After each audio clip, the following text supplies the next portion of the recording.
Thank you, Madam Chair.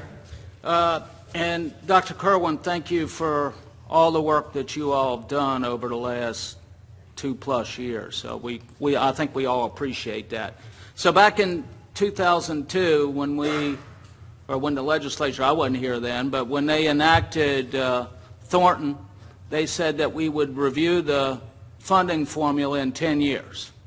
And in 2012, I guess the can got kicked down the road, and you all were charged in 2016.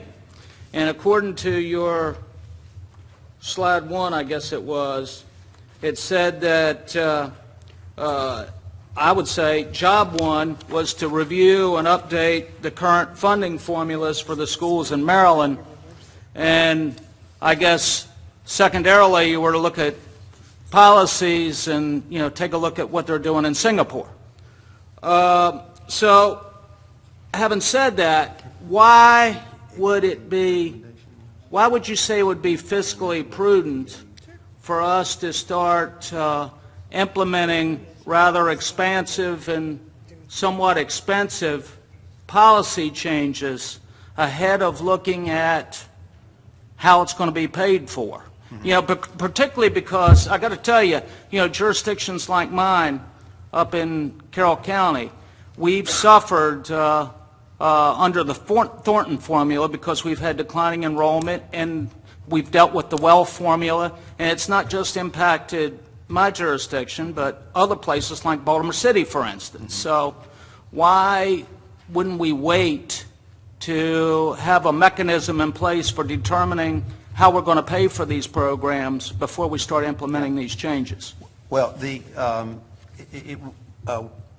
when you look at our charge, it was to update the funding formulas and to make recommendations so that our schools would perform at the level of the best performing schools in the world. And so the commission felt that it couldn't provide formulas until it knew what it wanted to do. And so the first job was to say, okay, if we're going to perform at the level of the best performing schools, what policies do we need to implement? And so we developed those policies, and then we updated the formulas so that they would fund the policies that would meet the charge that we were given by the Governor and the General Assembly. Okay, just to follow up on that, Madam Chair. I mean, you indicated that when you all came out with your recommendation the other day and there was a vote, and apparently there were 2 abstentions. Mm-hmm. Those were from the county folks, right?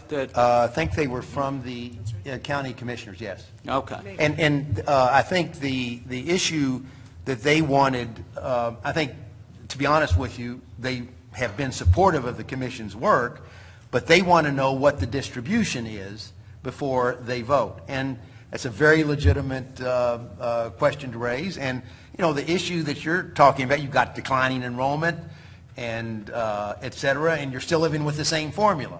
Well, now we have an opportunity to make adjustments to that formula, which is what we're going to work on over the course of this coming summer. All right, thank you.